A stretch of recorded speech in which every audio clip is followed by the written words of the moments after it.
faith of any kind always comes by hearing. You didn't believe you were dumb till you heard you were dumb. You didn't believe you couldn't learn till you heard somebody say you couldn't learn. Your unbelief is a result of something you heard about yourself.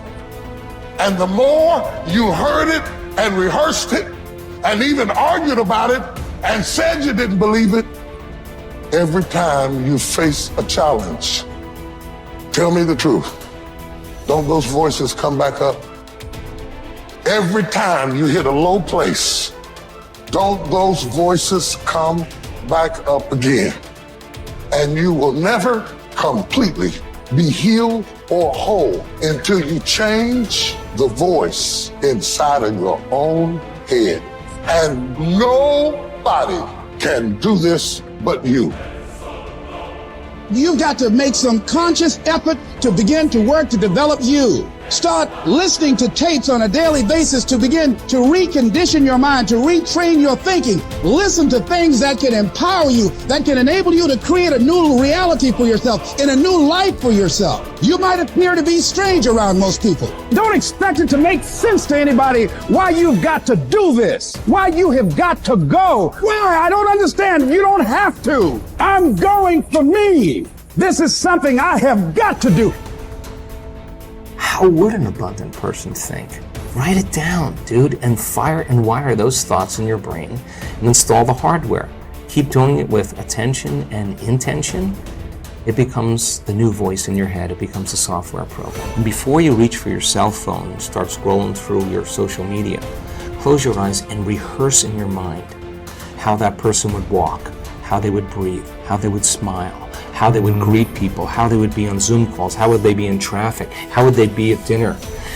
And the act of closing your eyes and mentally rehearsing the act, if you're truly present, the brain does not know the difference between the real life experience and what you're imagining.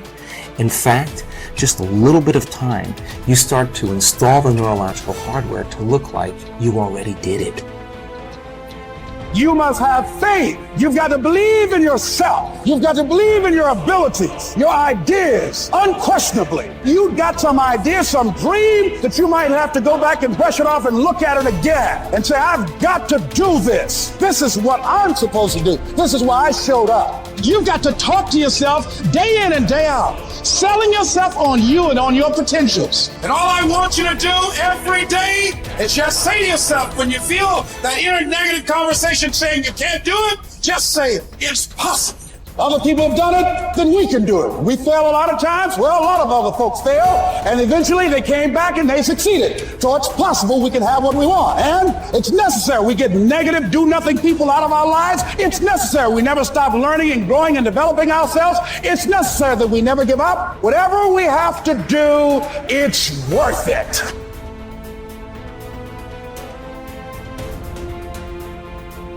You have power over your mind, not outside events. Realize this and you will find strength.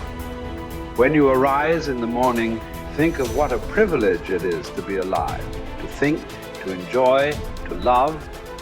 The soul of a man harms itself, first and foremost, when it becomes, as far as it can, a separate growth, a sort of tumor on the universe. Because to resent anything that happens is to separate oneself in revolt from nature, which holds in collective embrace the particular natures of all other things. Yes, keep on degrading yourself, soul. But soon your chance at dignity will be gone. Everyone gets one life. Yours is almost used up, and instead of treating yourself with respect, you have entrusted your own happiness to the souls of others. Everything of the body is a river. Everything of the soul is dream and vapor. Life is war and the abode of a stranger. The only fame after death is oblivion. Forget everything else. Keep hold of this alone and remember it. Each of us lives only now, this brief instant. The rest has been lived already or is impossible to see. The span we live is small. small as the corner of the earth in which we live it, small as even the greatest renown, passed from mouth to mouth by short-lived stick figures, ignorant alike of themselves and those long dead. It's the programs in the first 7 years of your life that actually started in the last trimester before you were born. The fetus is already learning. I go, these programs downloaded in the first 7 years control the character of your life. And I go, okay, what programs did you get? I go, well, wait a minute. What program did you get before you were born? Your life is run by programs and you have no conscious awareness of these programs because your conscious mind wasn't working when the downloads were occurring. So all of a sudden I said, now we have a problem. I go, you've been programmed, you don't even know what the hell the programs are. 95% of your life is coming from the programs. Your life is a printout of your programs. Look at your life right now and recognize the things that you like that come into your life. They didn't get there by accident. They came in there because you have a program to, have those things. The things that you wish or desire, but you have to work hard, sweat over it, put effort into it. Why are you working so hard? And the answer is, whatever program you downloaded doesn't support that. And you're trying to override the program with the conscious mind. And I go, well, here's the problem. The conscious mind only working 5%, the program 95%. That's one problem right there, mathematically, that's a problem. Let me give you another mathematical. The subconscious is 1,000,000 times more powerfully computed than the conscious mind. So I say, now do the math. How effective is your conscious mind at overriding the subconscious? I say it works 5% of the time with a miniature computer. And I go, wow, that's your problem. I go, the only way you can override the program is not play the program, and that's when we said stay mindful. And then we then said, well, that's going to be difficult because we have to think. So there's only one way out. Reprogram the subconscious mind.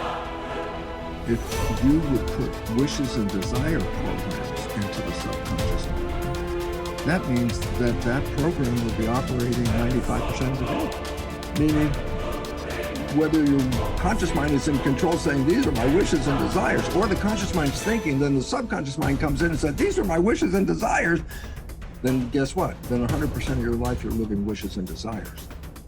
And therefore, all of a sudden, then the work has to come back to each of us as individuals. Each of us got programmed. Each of us is manifesting that program. We give up our power in many of the programs. A fine example is, you were sick as a kid, and just like your parents and any other family members, when you were sick, you went to the doctor. And I go, that's a habit. I said, what does it mean? It says, you learn this in the first 7 years. The program, it says, when you're sick, you give up this power and you go to that doctor and you accept the doctor as the power over you. Because when it came to health, it's like, no, you don't do it. The doctor does it. That's the program. I say, so what's the point? You have given up power over the control of your life and have given it to the truths, quote unquote, offered by the doctor. I go, significance. I go, the doctor misreads your diagnosis and then tells you, oh, I'm sorry, you only have 3 months left to live. And I go, significance. 95% of the day, the program says the doctor is the correct one, the truth. What do I know? The doctor knows. What do I know?